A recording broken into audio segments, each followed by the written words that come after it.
When the ground trembles in a Hollywood blockbuster, we instinctively look to the sky for aliens or to the ocean for radioactive lizards, but Roar Uthaug's 2022 magnum opus, Troll, demands we look somewhere else entirely, deep into the moss-covered, granite soul of Norway itself. This film is not merely a creature feature, it is a geological awakening, a cinematic reclamation of heritage that posits a terrifyingly simple question. What if the mountains we hike, tunnel through, and photograph are not just dormant stone, but sleeping gods waiting for an excuse to wake up? Uthaug, who previously drowned audiences in the claustrophobic terror of the wave, here trades the fluidity of water for the crushing permanence of rock, delivering a film that feels carved from the landscape rather than simply filmed upon it. The narrative architecture of Troll begins not with an explosion, but with a whisper, a childhood memory steeped in the mist of the Romsdalen Valley. We are introduced to the dichotomy that will fuel the entire film, the friction between empirical science and ancestral folklore. Young Nora Tidemann is taught by her father, Tobias, to see beyond the physical realm, to look for the faces hidden in the mountain peaks. This prologue is essential, serving as the emotional bedrock for the chaos that follows. It establishes a world where magic is not a sparkle of fairy dust, but a heavy, breathing presence in the dark. Fast forward 20 years, and that magic has been buried under layers of academic skepticism and concrete. Nora is now a paleontologist, digging for dinosaur bones, having rejected her father's fairy tales for the cold comfort of carbon dating. This is the film's first masterstroke of characterization, making our hero a scientist who specializes in the past, yet refuses to acknowledge her own country's living history. The inciting incident is a violent act of modern hubris. The Norwegian government, in its pursuit of infrastructure and connectivity, blasts a tunnel through the Dovre Mountains, the legendary home of the Mountain Kings. The destruction is portrayed not as a triumph of engineering, but as a violation. When the explosion wakes the entity, the film shifts gears into a disaster procedural that feels refreshingly grounded. Unlike the frantic, quippy energy of a Marvel movie, the initial response in Troll is steeped in confusion and bureaucratic paralysis. The government officials, gathered in glass-walled conference rooms in Oslo, represent the fragility of modern civilization. They stare at satellite feeds and drone footage, trying to categorize the unclassifiable. Their inability to comprehend the threat is a scathing critique of a society that has become so detached from nature that it can no longer recognize a predator even when it is standing as tall as a skyscraper. Enter the Troll. The creature design is a triumph of visual effects that prioritize texture over sleekness. This is not the grotesque, regenerating lizard of American cinema. This is a walking ecosystem. He is covered in patches of heather, moss, and loose stones. His skin looks like it has weathered 1,000 winters. When he moves, you can almost hear the grinding of tectonic plates. There is a profound sadness in his eyes, a weariness that transforms him from a monster into a tragic figure. He is the last of the Mohicans made of stone, wandering a world that has moved on, a world that is noisy, bright, and hostile to his existence.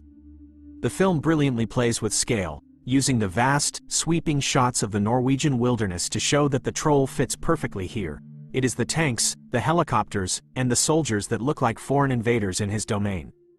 The dynamic between Nora and her estranged father, Tobias, provides the film's emotional spine.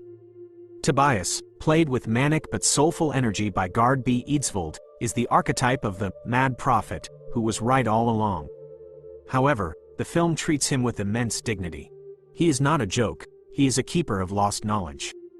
When he finally confronts the creature, standing on a ridge with arms outstretched, it is a moment of pure mythological connection. He speaks to the Troll not as a beast, but as an old king. The tragedy of Tobias's death is the catalyst that finally forces Nora to bridge the gap between her scientific training and her father's folklore. She realizes that you cannot kill a myth with missiles. You have to understand its rules. This shift from military strategy to folkloric logic, using church bells, the smell of Christian blood, and the creature's aversion to direct sunlight, grounds the action in a cultural specificity that gives Troll its unique flavor.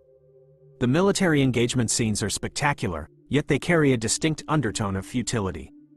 The sight of modern artillery shells bouncing harmlessly off the Troll's stony hide serves as a visual metaphor for the impotence of modern warfare against the forces of nature. The film engages in a delicate dance of tone, balancing the terror of the destruction with a sense of awe. When the troll catches a helicopter, it isn't done with malice, but with the irritation of a man swatting a fly. Uthaug directs these sequences with a clear eye for geography, ensuring the audience always understands the spatial relationship between the monster and the fleeing humanity. The destruction of the idyllic Norwegian countryside, smashed by the footsteps of history, is both horrifying and strangely beautiful, a reminder that civilization is just a thin veneer over a wild, untamed planet. As the creature marches inexorably toward Oslo, the film embraces the tropes of the genre while subverting them with Nordic sensibilities. The climax in the capital city is a stark contrast of eras. We see the troll, an entity from the Iron Age, rampaging through the clean lines and glass facades of modern Scandinavian architecture. The visual dissonance is striking. The plan to stop him involves UV lights, a weaponized sunrise, which is a clever modernization of the myth that trolls turn to stone in the sun. But the true climax is emotional, not physical. In the final moments, as the troll lies dying, crumbling under the artificial light, Nora does not cheer. She weeps. It is a moment of profound empathy. We realize that the troll was not evil. He was simply lost, a creature out of time, trying to return home. The film asks us to mourn the magic we are destroying in the name of progress. The supporting cast, particularly the Prime Minister and the cynical government advisor Andreas, serve as excellent foils to the central drama. The Prime Minister's struggle to maintain order while facing the impossible highlights the limitations of political power. Meanwhile, the character of Andreas evolves from a comic relief figure into a brave ally, representing the everyman who must accept the impossible to survive.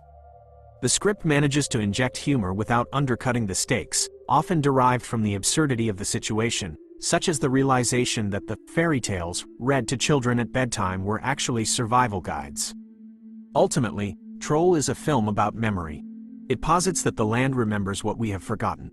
The final shot, suggesting that there are more giants sleeping beneath the earth, changes the context of the entire movie from a singular event to a warning. It suggests that the troll was not an anomaly, but a symptom of a world waking up. Roar Uthaug has crafted a film that stands tall in the pantheon of giant monster movies because it refuses to be generic. It is proudly, undeniably Norwegian, steeped in the smell of pine needles, the chill of the glacier, and the darkness of the long winter nights. It is a thunderous entertainment that leaves the viewer looking at the nearest mountain range with a newfound sense of suspicion and wonder, wondering if the rocks are merely sleeping, waiting for the right noise to wake them up. It is a cinematic reminder that we do not own the earth. We are merely guests living on the back of a sleeping giant.